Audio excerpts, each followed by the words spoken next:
So hello and welcome everyone in the new session of class 11. Here we are in the new session. In the new lecture, here we are going to talk about the biological classification and इस chapter में हमने बहुत सारे topics को cover up कर लिया था। Basic सी बातें इसमें बताई जा रही है कि किस तरीके से हमारे किंगडम सिस्टम का फॉर्मेशन हुआ और कौन से साइंटिस्ट ने इसको बनाया, आर.एच. व्हिटेकर। ठीक है, तो कौन कौन सी क्राइटेरिया थी और कौन कौन सी किंगडम बनी, ये सारी बातें हमने ऑलरेडी डिस्कस कर लिया है। अब हमारा फोकस रहेगा कि एक एक किंगडम को लाइन बाय लाइन हमको पढ़ना है। ठीक है, तो जिसमें से किंगडम मोनेरा हमने ओवरऑल कंप्लीट अप कर लिया है। स्टार्ट करना है हमें ये lecture with the kingdom Protista. ठीक है, तो किंगडम प्रोटिस्टा से हम अपना लेक्चर ये बिगिन करते हैं। किंगडम प्रोटिस्टा क्या था? जैसे मोनेरा किंगडम था तो मोनेरा किंगडम में सारे प्रोकैरियोट्स को इंक्लूड किया गया था। जितने भी प्रोकैरियोट्स होते हैं उनको हम किंगडम मोनेरा में प्लेस कर देते हैं। ठीक है, तो प्रोटिस्टा किंगडम में क्या होगा, यहाँ पे क्या होगा कि जितने भी मेंबर होंगे वो सारे यूकैरियोट होंगे, पहली बात। और दूसरी बात, यूकैरियोट होने के साथ साथ ये यूनिसेलुलर होंगे। ठीक है, यूकैरियोट में जितने भी यूनिसेलुलर है, चाहे वो प्लांट हो चाहे वो एनिमल हो, ठीक है, वो सारे आ जाएंगे हमारे किंगडम प्रोटिस्टा में। ठीक, तो किंगडम प्रोटिस्टा से अपना ये लेक्चर स्टार्ट करते हैं। Let us study about it. Kingdom Protista.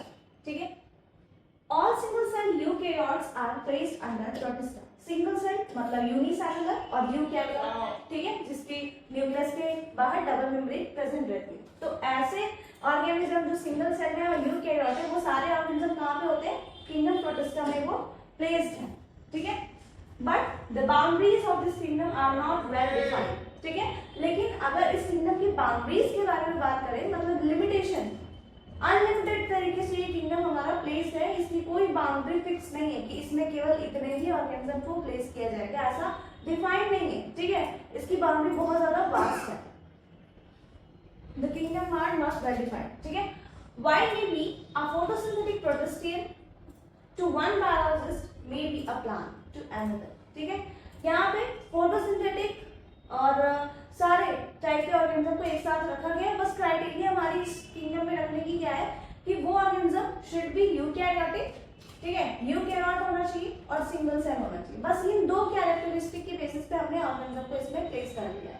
ठीक है, चाहे वो फोटोसिंथेटिक हो चाहे हेटेरोट्रॉफिक हो, इट डजंट मैटर। ओके, यहाँ पे प्लांट भी आ सकते हैं, एनिमल्स भी आ सकते हैं। In this book we include chrysophyte. Chrysophyte क्या होते हैं? प्रोटिस्टा की कुछ कैटेगरीज बनाई है हमने। क्राइसोफाइट, डायनोक्राइसोइड, यूकेरियोट, स्लाइम, यूरोलैट, प्रोटोजोन्स। ठीक है, ये 5 सब कैटेगरीज हैं यहाँ पे किंगडम प्रोटिस्टा की, और इसमें हम अलग अलग ऑर्गेनिज्म की स्टडी करेंगे। अलग अलग कैरेक्टरिस्टिक शो करने वाले ऑर्गेनिज्म यहाँ पे प्लेस है, बट वो सारे ऑर्गेनिज्म कैसे हैं? Eukaryotic, unicellular. ठीक है, members of the Protista are primarily aquatic. जितने भी मेंबर है वो सारे कैसे हैं?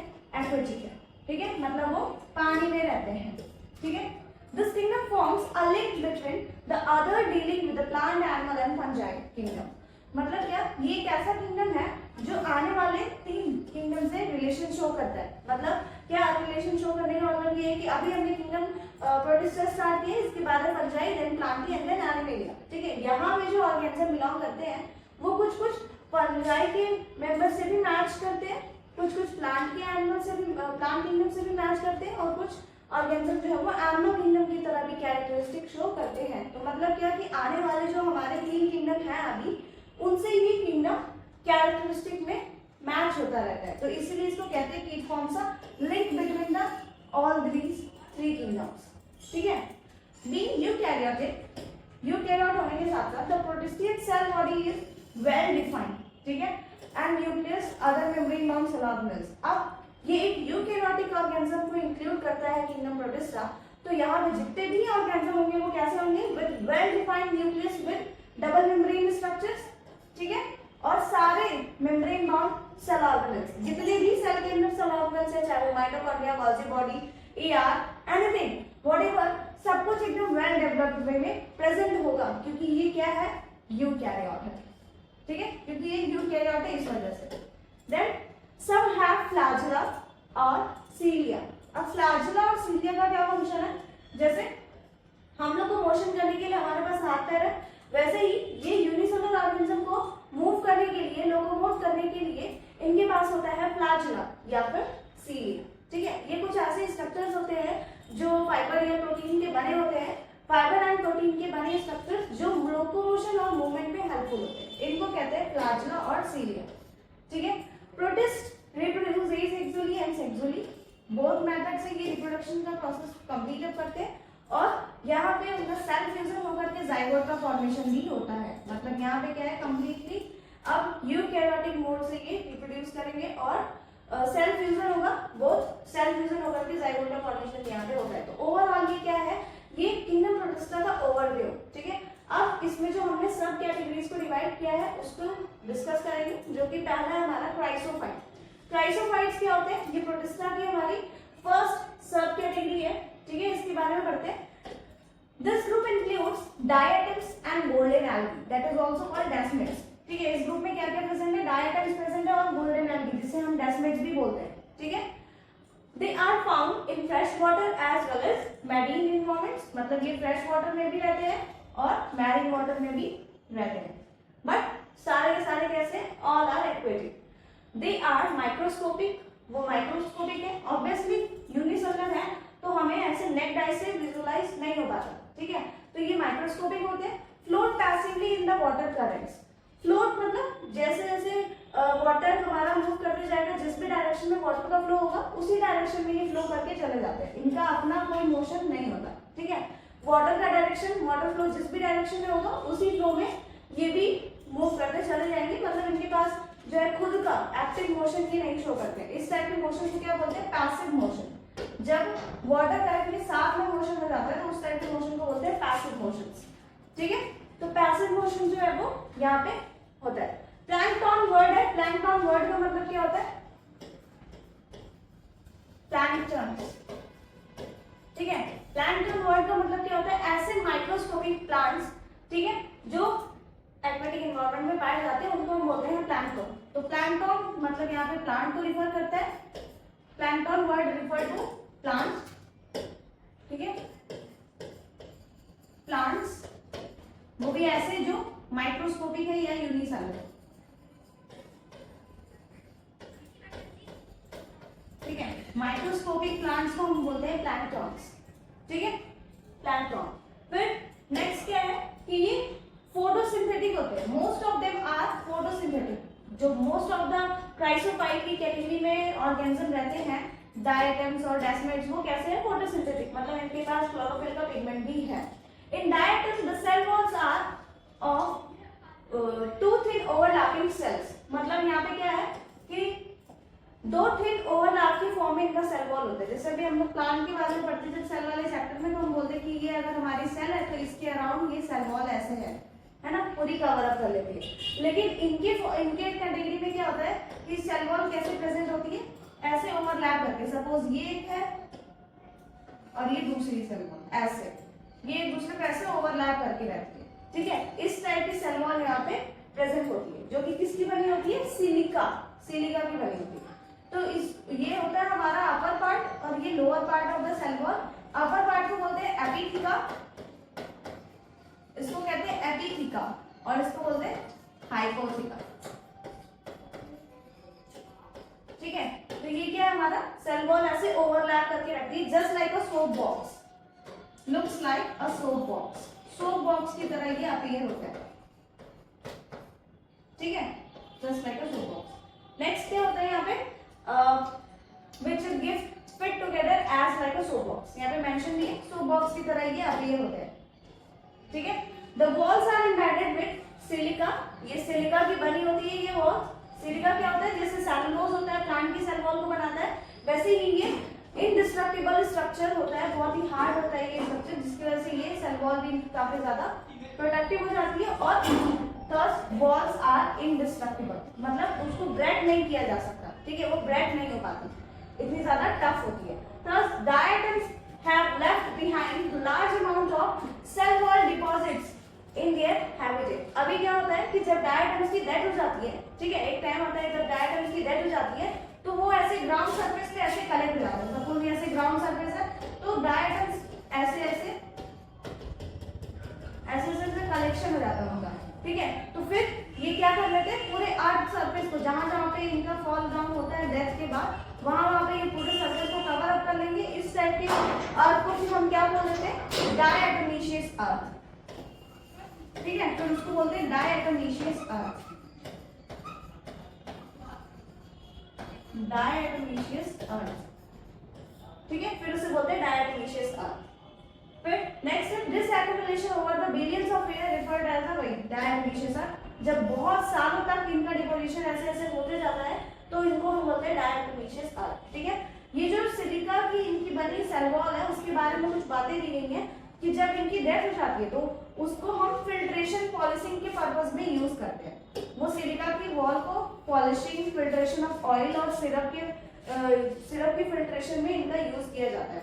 एंड ये ग्रिटी नेचर के होते हैं। ग्रिटी मतलब खुरदुरे से, सॉफ्ट नहीं, सरफेस स्मूथ नहीं होता, रफ सरफेस होता है इनका। ठीक है, और बहुत ज्यादा ट्रांसपेरेंसी होती है इनके सेल वॉल्स में। ठीक, प्लस बहुत ज्यादा ग्लासी लुक होता है। ठीक है, फिर इनको बोला जाता है chief producer in the ocean. ठीक है, ओशियन में जहां में भी ये रहते हैं वहां पे सबसे ज्यादा अमाउंट में फूड का प्रोडक्शन कौन करता है? ये सारे हमारे क्राइसोफाइट्स। ये फोटोसिंथेटिक है ना, तो फोटोसिंथेटिक से ही अपना फूड का प्रोडक्शन करते हैं। तो जो फूड खुद से अपना प्रोड्यूस करता है उसे हम क्या बोलते हैं?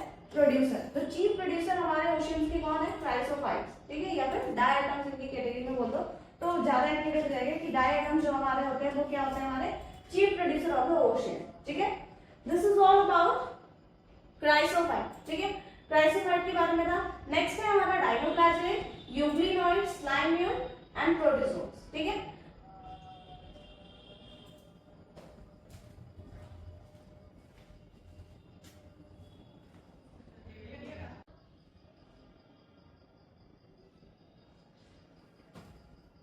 ठीक है, तो नेक्स्ट अपना टॉपिक जो है वो है डायनोप्लाज्मिड। ठीक है, डायनोप्लाज्मिड में कौन कौन से ऑर्गेनिजम्स हैं? ठीक है, तो डायनोप्लाज्मिड की कैरेक्टरिस्टिक है कि these organisms are mostly marine। ये कैसे ऑर्गेनिजम्स होते हैं? जो मोस्टली मैरीन होते हैं, मतलब ये फ्रेश वाटर में टोटली एब्सेंट होते हैं। ठीक है, फोटोसिंथेटिक होते हैं, मतलब यहाँ पे भी फोटोसिंथेसिस हो रही है, ऑटोट्रॉफिक होते हैं। They appear in yellow, green, brown, blue और red depending on the main pigment present in their cell. मतलब क्या कि इनकी बॉडी में अलग अलग कलर्स होते हैं। कैसे कलर वो अपीयर होते हैं? Due to presence of different types of pigments. ठीक है, अलग अलग काइंड के पिगमेंट्स प्रेजेंट होते हैं इनकी बॉडी में, जिसकी वजह से इनकी बॉडी अलग अलग कलर में अपीयर होती है, just like yellow, blue, green, red, brown etcetera etcetera. ठीक है, तो डिफरेंट टाइप की appearance because of different type of pigments. ठीक है, ये वो पिगमेंट है जो डायनोप्लाज्मिड की बॉडी में प्रेजेंट होते हैं। The cell wall has a stiff cellulose plates on the outer surface. Most of them have two flagella.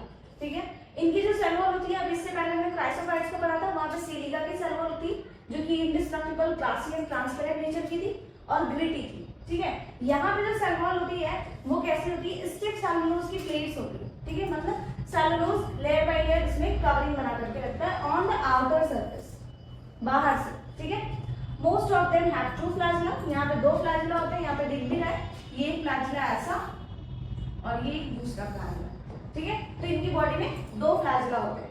इनकी बॉडी जो होती है वो ग्रुप्स में डिवाइडेड होती है। मतलब क्या? One lie longitudinally and other transversely found in the furrow between the wall plates. मतलब इनकी बॉडी को अगर हम लोग देखें तो इनकी बॉडी ऐसे 4 पार्ट्स में डिवाइडेड होती है। ठीक है, यहाँ पे क्या है? इसे बोलते हैं जो ऐसे वर्टिकल एक्सिस के अलोंग ये ग्रुप बना। ठीक है, इसको बोलते हैं लॉन्गिट्यूडिनल ग्रुप, लॉन्गिट्यूडिनल ग्रुप। ठीक है, और ये जो हॉरिजॉन्टल एक्सिस के अलोंग बन रहा है इस स्ट्रक्चर को बोलते हैं ट्रांसवर्स ग्रुप। इसको बोलते हैं ट्रांसवर्स ग्रुप, ट्रांसवर्स ग्रुप। ठीक है, तो जो इनके दो फ्लैजिला हैं वो किसी एक लॉन्गिट्यूडिनल ग्रुप से बिलोंग करेंगे और एक ट्रांसवर्स ग्रुप से बिलोंग करते हैं। ठीक है, तो इस तरीके से इनकी बॉडी में दो ग्रुप्स भी बने होते हैं। ठीक है, next, very often red dinoflagellate. सबसे ज्यादा पाया जाने वाला जो हमारा डायनोफ्लैजिलेट होता है वो होता है रेड कलर का। ठीक है, और जो हम रेड सी देखते हैं, रेड टाइड अपीयर होती है हमारी, वो ड्यू टू दिस डायनोफ्लैजिलेट। एक गॉनियोलेक्स नाम का हमारा डायनोफ्लैजिलेट है, गॉनियोलेक्स जिसका नाम। ठीक है, ये गॉनियोलेक्स जो डायनोफ्लैजिलेट है इसका क्या काम होता है कि ये रेड कलर में अपीयर होता है और इसी गॉनियोलेक्स डायनोफ्लैजिलेट की वजह से हम रेड टाइड देख पाते हैं। ठीक है, red tides appear, red tide बनती है हमें पता है, ठीक है। तो वो किसकी वजह से होती है, जैसे कभी कभी हम लोग स्नो भी देखते हैं तो रेड कलर का होता है, वो ग्रीन एल्गी की वजह से होता है। वहाँ पे एक एल्गी होती है जिसको कहते हैं क्लेमाइडोमोनास, वो एल्गी होती है जो स्नोफॉल के आइस में मिक्स हो जाती है तो स्नो का कलर रेड हो जाता है, तो लगता है कि रेड कलर के स्नोफॉल हो रहे हैं, ठीक है। वैसे ही जब हम लोग रेड टाइड देखते हैं तो उस टाइड में क्या प्रेजेंट होता है, रेड कलर वाले डायनोफ्लाजलेट जिसका नाम होता है गॉर्नियोलिड्स, ठीक है। तो इनकी वजह से ही हमारा जो है रेड टाइड का फॉर्मेशन होता है। कुछ ऐसे भी होते हैं डायनोफ्लाजलेट जो टॉक्सिक मटेरियल को रिलीज करते हैं ताकि वो अपने आसपास के ऑर्गेनिजम्स को किल कर ले और अपने आप को प्रोटेक्ट कर ले, ठीक है। तो वो टॉक्सिक मटेरियल रिलीज करते हैं bye such a large number, इतना ज्यादा कि ताकि आसपास जो उनके लिए डेंजर क्रिएट करने वाली फिशेज है या कोई भी ऑर्गेनिज्म है जो उनके फूड को डिराइव कर ले रहा है, इनको ऑब्टेन करने में कॉम्पिटिट कर रहा है, तो उनको ये उस टॉक्सिक मटेरियल रिलीज करके उससे किल अप कर देते हैं, ठीक है। तो this is all about the dinoflagellate and here is the structure of dinoflagellate, जिसमें दो ग्रुप्स हैं, एक लॉन्गिट्यूडनल और एक ट्रांसवर्स और दो फ्लैजिला, ठीक है। तो ये फ्लैजिला की मदद से लोकोमोटेट करते हैं, ठीक है। नेक्स्ट हमारा जो सब डिवीजन हुआ है प्रोटिस्टा किंगडम का, दैट इज यूग्लिनॉइड। यूग्लिनॉइड्स क्या होते हैं, यूग्लिनॉइड को कहा जाता है कि connecting link between plants and animal.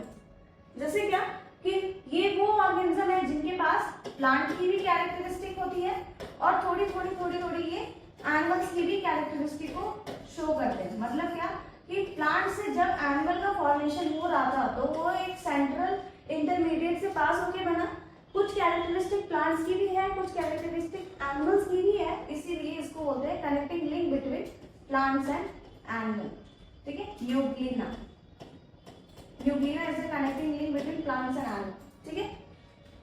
Majority of them are fresh water, जो भी यूग्लिना होता है वो फ्रेश वाटर में पाए जाते हैं। Fresh water organism found in stagnant water. Stagnant water क्या होता है, एक होता है मूविंग वाटर जो फ्लो करता रहता है कंटिन्यूअसली, लाइक रिवर का पानी, रिवर में क्या होता है कंटिन्यूअसली वाटर फ्लो चलता रहता है। लेकिन अभी कोई पॉन्ड है, कोई लेक है, तो वहां पे क्या होता है कुछ टाइम एक बार पानी वहां पे फिलअप हो जाता है तो वो कुछ टाइम तक के लिए ऐसे वहीं पे पड़ा रहता है, ठीक है। बाद में जब वो इवेपोरेट हो जाता है तो वापस से पानी वहां पे फिलअप कर देता है। तो स्टैग्नेंट वाटर का मतलब एक स्थायी जगह पे रुका हुआ पानी जो कि फ्रेश है, उसमें हमारी यूग्लिना प्रेजेंट होते हैं, ठीक है। Instead cell wall, cell wall की जगह पे यहाँ पे एक अलग की लेयर होती है जिसे हम बोलते हैं पेलिकल, ठीक है। यहाँ पे सेल वॉल एब्सेंट होती है।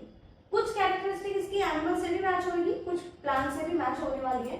देखो अभी क्या कि ये फ्रेश वाटर में है, स्टैग्नेंट वाटर में। अब यहाँ पे हमने पढ़ा कि इसमें सेल वॉल एब्सेंट होती है। सेल वॉल एब्सेंट मतलब ये कैसे ऑर्गेनिज्म हो गए, एनिमल लाइक, है ना। एनिमल्स के पास सेल वॉल नहीं होती, तो ये सेल वॉल की जगह पे इनके पास प्रोटीन की बनी एक rich layer, protein rich layer होती है जिसे हम कहते हैं पेलिकल। ये प्रेजेंट होती है इनके प्रोटेक्शन पर्पस के लिए, ठीक है। तो इनको जो प्रोटेक्शन लेयर, जो लेयर प्रोटेक्शन प्रोवाइड करती है उस लेयर का नाम होता है पेलिकल, जो कि किसकी बनी होती है, प्रोटीन की, ठीक है। और प्लांट्स में क्या होता है सेलुलोज, फिर which makes the body flexible, जिसकी वजह से इनकी बॉडी जो वो फ्लेक्सिबल हो जाती है। अभी क्या सेल वॉल एब्सेंट है, पेलिकल लेयर जो कि प्रोटीन रिच है, फ्लेक्सिबल है, इनको प्रोटेक्शन प्रोवाइड कर रही है। ये सब कैरेक्टरिस्टिक थोड़ी थोड़ी एनिमल से मैच होगी, है ना। दे हैव टू फ्लैजिला, इनके पास दो फ्लैजिला होते हैं, एक दोनों ही फ्लैजिला कैसे होते हैं, एक लॉन्ग है एक शॉर्ट, मतलब दोनों फ्लैजिला अनइक्वल साइज के। यहाँ पे देखो एक फ्लैजिला ये रहा और एक फ्लैजिला ये है, तो एक लॉन्गर फ्लैजिला और एक शॉर्टर फ्लैजिला, ठीक है। दो फ्लैजिला वो भी unequal size, short and long one. Through they are photosynthetic in the presence of sunlight. When deprived of sunlight, they behave like a heterotroph by predating the other smaller organisms. मतलब क्या, अभी क्या जब तक उनको sunlight obtain होगी तब तक वो प्लांट्स की तरह फोटोसिंथेसिस परफॉर्म करेंगे, अपना फूड खुद से बनाएंगे, तो वो प्लांट की तरह एक्ट कर रहे हैं। लेकिन जब डिप्रिव्ड ऑफ सनलाइट, डिप्रिव्ड का मतलब एब्सेंस, डिप्रिव्ड वर्ड का मतलब होता है एब्सेंस, जब लाइट नहीं हो, जब लाइट एब्सेंट होती है उस टाइम पे ये क्या करते हैं, हेटेरोट्रॉफ की तरह प्रेडेशन शो करने लगते हैं। मतलब then they at that time they act like a prey and start predating, ठीक है। वो प्रेडेशन स्टार्ट कर देते हैं, मतलब शिकार करते हैं, जो दूसरे जानवर इनसे छोटे होते हैं उनको खाने पीने लगते हैं और दूसरे प्रे पौधे को, ठीक है। तो ये एनिमल की तरह भी बिहेव कर लिए in the absence of sunlight, plants की तरह भी बिहेव कर लिए in the presence of sunlight, hence they are called connecting link between plants and animals. ठीक है। Interestingly the pigments of euglenoids are identical to those present in the higher plant. मतलब क्या कि यहाँ पे जो भी पिगमेंट हो रहा है, पिगमेंट यहाँ पे मतलब कि ये जो भी यूग्लिना है फोटोसिंथेसिस कर रहा है, एंड फोटोसिंथेसिस अगर कर रहा है तो due to the presence of chlorophyll pigment. ठीक है। क्लोरोफिल पिगमेंट है तभी फोटोसिंथेसिस हो पा रही है, और वो क्लोरोफिल पिगमेंट जो यूग्लिना की बॉडी में पाया जाता है वो हमारे कंपैरिजन में अगर हम देखें तो हमारे आसपास जितने भी हायर प्लांट्स हैं उनकी बॉडी में पाया जाता है। तो मतलब क्या, यूग्लिना एक ऐसे क्लोरोफिल को कंटेन करता है जो हायर प्लांट की तरह सिमिलैरिटी बनाते हैं। तो मतलब ये प्लांट की तरह भी कैरेक्टरिस्टिक को शो कर लिए और एनिमल्स की तरह भी शो कर लिए, इसी वजह से इनको कनेक्टिंग लिंक बोलते हैं। यूग्लिनोइड का एग्जांपल है, best example that is the Euglena. ठीक है। And here is the diagram. ठीक। नेक्स्ट जो आता है वो हमारा होता है स्लाइम म्यूल। स्लाइम म्यूल क्या होते हैं? स्लाइम म्यूल फंगी की तरह शो करने वाले ऑर्गेनिजम्स। मतलब प्रोटिस्टा के मेंबर में मैंने स्टार्टिंग में बताया था कि प्रोटिस्टा में प्लांट लाइक एनिमल्स भी है। ठीक है। प्लांट लाइक ऑर्गेनिज्म भी है, एनिमल लाइक भी है और फंजाई लाइक भी है। स्लाइम म्यूल वो कैटेगरी है जो एकदम फंजाई की तरह बिहेवियर शो करते हैं। ठीक है। स्लाइम म्यूल क्या बोलते हैं कि slime moulds are the saprophytic protist. Saprophyte मतलब डेड डिकेड ऑर्गेनिज्म पे फीड करने वाले ऑर्गेनिज्म को कहा जाता है saprophytic, which feed on dead and decayed materials are called saprophytic. ठीक है। The body moves along decaying twigs and the leaf engulfing organic material. अभी क्या, इनकी जो बॉडी होती है वो जो भी डेड डिकेड मटेरियल होता है वहां पे ये ग्रो करते हैं और फिर एंजाइम्स का सिक्रीशन करके बाहर ही डाइजेस्ट कर लेंगे, फिर अपने सेल्स की मदद से डाइजेस्टेड मटेरियल को एब्जॉर्ब करके एनर्जी ऑब्टेन करते हैं। ठीक है। Under suitable condition, they form an aggregation of cell called plasmodium. Plasmodium word दो बार आएगा, एक प्रोटोजोन के केस में आएगा जहाँ पे प्लाज्मोडियम वाइवेक्स नाम का हम लोग प्रोटोजोआ पढ़ेंगे। ठीक है। और यहाँ पे एक प्लाज्मोडियम। जो स्लाइम म्यूल होते हैं इनकी लाइफ स्टेज में एक ऐसी कंडीशन आती है जहाँ पे ये बहुत सारे स्लाइम म्यूल्स एग्रीगेट हो जाते हैं, आपस में ग्रुप बना करके रहने लगते हैं। ठीक है। और ये कुछ फीट तक लॉन्गर होते हैं, मतलब 2 से 3 फीट की जगह पे ये कवर अप करके रहते हैं। तो इस टाइप की लाइफ स्टेज को बोलते हैं प्लाज्मोडियम। ये किसमें होता है? स्लाइम म्यूल में, प्लाज्मोडियम। ठीक है।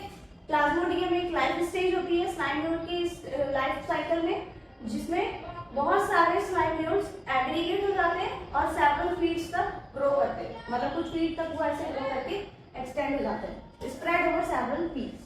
ठीक है। ड्यूरिंग अनफेवरेबल कंडीशन, जब अनफेवरेबल कंडीशन होती है तो क्या होगा, the plasmodium differentiate and forms protein body.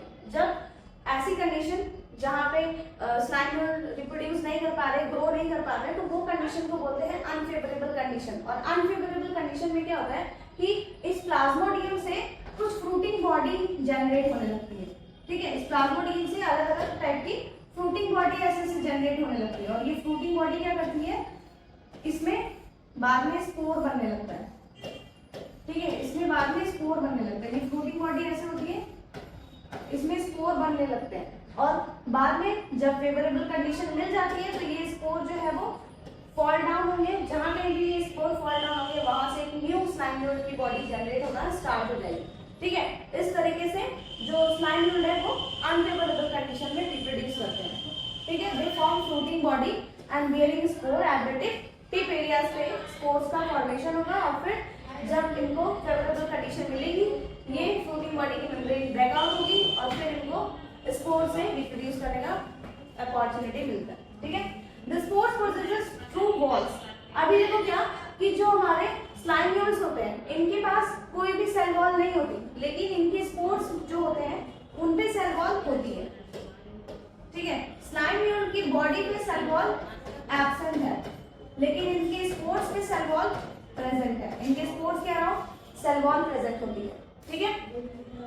They are extremely resistant, जिस सेल वॉल की वजह से ये बहुत साल तक रेजिस्टेंट रहते हैं, प्रोटेक्टेड रहते हैं and survive for many years. इसी वजह से इस hard covering of cell wall की वजह से वो बहुत साल तक सर्वाइव कर लेते हैं अंडर एडवर्स कंडीशन। ठीक है। बहुत ही अनफेवरेबल कंडीशन में भी वो इजीली सर्वाइव कर पाते हैं due to presence of this cell wall. ठीक है। The spores are disperse by air current. बाद में जब इनका डिस्पर्सन होना होता है तो एयर करंट से ये स्पोर्स डिस्पर्स होकर के न्यू स्लाइम बॉडी की फॉर्मेशन में इन्वॉल्व हो जाते हैं। तो ये था हमारा स्लाइम न्यू, ठीक है, which was here mention here. इसमें क्या है कि ये फंजाई की तरह बिहेव करते हैं, सेप्रोफाइटिक होते हैं, ठीक है। नेक्स्ट हमारा आता है प्रोटोजोन्स, जो एनिमल्स लाइक बिहेवियर शो करते हैं। प्रोटोजोन्स को बोला जाता है कि प्रिमिटिव फैमिली ऑफ एनिमल्स, ठीक है। जितने भी एनिमल किंगडम में कैरेक्टरिस्टिक होगी थोड़ी थोड़ी यहाँ से मैचिंग होना स्टार्ट हो जाती है। तो प्रोटोजोन्स को पढ़ते हैं। प्रोटोजोन क्या बोलते हैं कि ऑल प्रोटोजोन्स आर हेटेरोट्रॉफ, ठीक है। हेटेरोट्रॉफ होते हैं मतलब इनके पास फोटोसिंथेटिक पिगमेंट एब्सेंट होता है, ये फोटोसिंथेसिस नहीं परफॉर्म करते, दूसरे ऑर्गेनिज्म पे डिपेंड होते हैं for their food and survival, ठीक है। और ये प्रेडेटर की तरह एक्ट कर सकते हैं या फिर पैरासाइट्स की तरह। या तो ये दूसरे ऑर्गेनिज्म का शिकार कर सकते हैं, ठीक है, प्रेडेट करेंगे, या फिर पैरासाइट्स की तरह एक्ट करेंगे। They are believe to be primitive relatives of animals, मतलब ये एनिमल्स की तरह बिहेवियर शो करने वाले स्लाइमियर्स फंजाई की कैटेगरीज में आते हैं, ठीक है। They are 4 major groups of protozoa. Protozoans के 4 मेजर ग्रुप डिवाइडेड होते हैं, ठीक है। पहला ग्रुप जिसको हम बोलते हैं एमीबॉइड प्रोटोजोन्स। एमीबॉइड प्रोटोजोन्स से क्या होता है कि यहाँ पे जो भी हमारा प्रोटोजोआ होगा, ठीक है, these organisms live in fresh water, sea water and moist soil। जो भी ऐसे प्रोटोजोन जो एमीबॉइड कैटेगरी में आते हैं वो हमेशा फ्रेश वाटर में रहते हैं, ठीक है, मॉइस्ट एरिया में रहते हैं और सी वाटर में रहते हैं, ठीक है। They move and capture there pray by putting their pseudopodia. Pseudopodia क्या होता है? स्यूडोपोडिया को बोलते हैं फॉल्स बीट। मतलब क्या, अगर ये कोई अमीबा है, ठीक है, इसके अराउंड अगर कोई फूड आ गया, ठीक है, तो ये अपने बॉडी के स्ट्रक्चर को कर्व आउट करेगी ताकि वो फूड को ऑब्टेन कर ले। उसी कर्व आउट स्ट्रक्चर को कहा जाता है स्यूडोपोडिया। फूड को ऑब्टेन करने के लिए जो स्ट्रक्चर बनाती है अमीबा उसी को कहते हैं pseudopodia. Now this is called pseudopodia, ठीक है, ये होता है स्यूडोपोडिया। इसकी वजह से अब ये जो फूड यहाँ पे प्रेजेंट है, ये फूड ये इंगल्फ कर लेगी और फिर जो भी वेस्ट होगा बैक्टीरियल के फॉर्म में एक्सोसाइटोसिस के मदद से रिमूव आउट कर देगी, ठीक है। तो यहाँ पे क्या था, जो अमीबा थे वो अपना स्यूडोपोडिया की मदद से फूड ऑब्टेन कर रहे थे, ठीक है। फिर उसको हम बोलते हैं false feet. Pseudopodia is also called false feet, ठीक है, इसको फॉल्स फीड भी कहा जाता है। ये अमीबा में प्रेजेंट होते हैं। अमीबा इसका एग्जांपल है।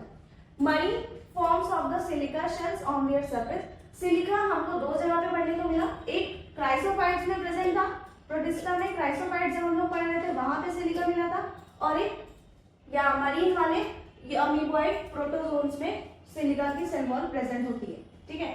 Some of them such as entamoeba are parasite. ये पैरासिटिक भी हो सकते हैं, फ्री लिविंग भी हो सकते हैं। पैरासिटिक में क्या एग्जांपल है? एंटोमीबा।